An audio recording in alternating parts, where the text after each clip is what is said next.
കൊച്ചിയിലെ വിശദാംശങ്ങൾ നൽകും. പ്രദീപ്, 7ഓളം വിമതർ UDF വെല്ലുവിളിയായി അവിടെ നിൽക്കുന്നുണ്ട്. ഇത്തവണ UDF മേൽക്കൈയുള്ള ഒരു ജില്ല കൂടിയായ സാഹചര്യത്തിൽ കോർപ്പറേഷന്റെ അടക്കം ഭരണം തിരികെ പിടിക്കാനുള്ള യജ്ഞമാണ് നടത്തുന്നത് UDF. ഒപ്പം തന്നെ LDF ഭരണം നിലനിർത്തും. കഴിഞ്ഞ കോർപ്പറേഷനിലെ അനിൽകുമാറിന്റെ ഭരണനേട്ടങ്ങൾ എണ്ണിപ്പറഞ്ഞ് മുന്നോട്ട് പോകുന്നു. BJPയെ സംബന്ധിച്ചുള്ള അവർക്ക് കിട്ടുന്ന വോട്ടുകൾ, നേരത്തെയുള്ള വോട്ടുകൾ അത് ഇരട്ടിയായി വർദ്ധിപ്പിക്കാൻ കഴിയും എന്ന വിശ്വാസമുണ്ട്. ജില്ലയിലെ പൊതുസ്ഥിതി എങ്ങനെയാണ്? പ്രചാരണത്തിലെ ചൂട് എങ്ങനെയാണ് അവസാന നിമിഷത്തിലേക്ക് എത്തുമ്പോൾ?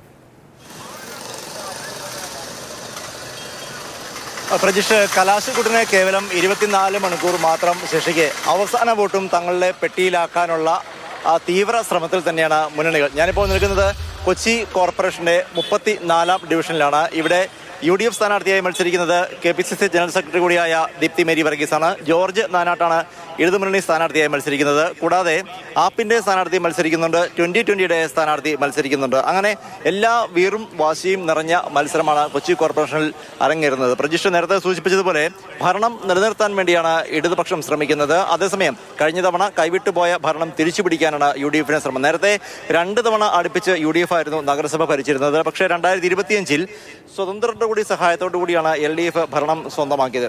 ആകെ 76 ഡിവിഷനുകളാണ് കൊച്ചി കോർപ്പറേഷനുള്ളത്.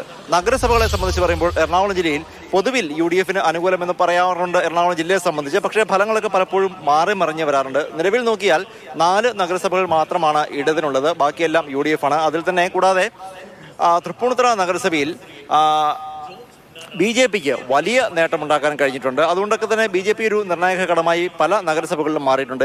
എടുത്തു പറയേണ്ട ഒരു കാര്യം എന്ന് പറയുന്നത് 2020യുടെ സാന്നിധ്യമാണ്.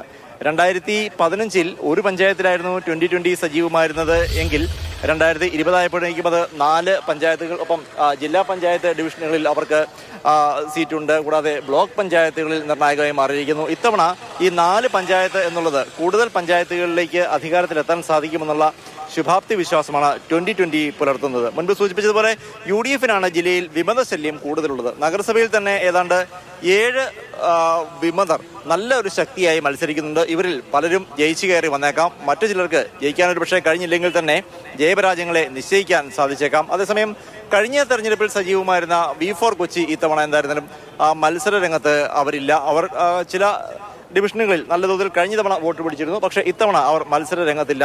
2020 സംസ്ഥാനത്ത് ഏതാണ്ട് 1000 സീറ്റുകളാണ് ആകെ മത്സരിക്കുന്നത്. അതിൽ തന്നെ ഏറ്റവും പ്രധാനമായി അവർ ശ്രദ്ധ കൊടുക്കുന്നത് എറണാകുളം ജില്ലയിലാണ്. അങ്ങനെ ഒരു നിർണായക ഘടകമായി 2020 മാറുമ്പോൾ ഇടതു മുന്നണിയും ഒപ്പം വലതു മുന്നണിയും ഒക്കെ തങ്ങളെ പൊതുശത്രുവായി കാണുകയാണെന്നാണ് 2020 ഇന്നും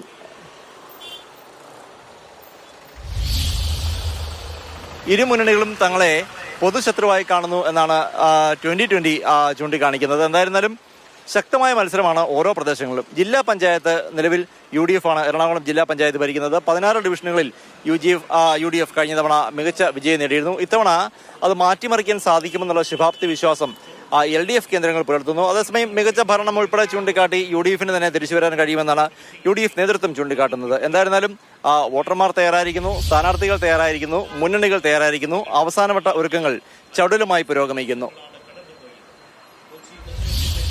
പ്രദീപ് ജോസഫാണ് കൊച്ചിയിൽ നിന്നുള്ള വിവരങ്ങൾ നൽകിയത്. എറണാകുളത്തും അങ്ങനെ തീവാർന്ന പോരാണ് നടക്കാൻ പോകുന്നത്. തെരഞ്ഞെടുപ്പ് രംഗത്തൊക്കെ നമ്മൾ കണ്ടതുപോലെ തന്നെ LDFും UDFും BJPയും ഒക്കെ തന്നെ പല പല അവകാശവാദങ്ങളുമായി ജില്ലയിലെ വികസനവുമായി ബന്ധപ്പെട്ടും പ്രത്യേകിച്ച് നഗരത്തിലെ ശോച്യാവസ്ഥകൾ സംബന്ധിച്ചൊക്കെ ഒരുപാട് വിഷയങ്ങൾ ഉയർത്തിയാണ് പ്രചരണ രംഗത്ത് സജീവമായത്. ഇനി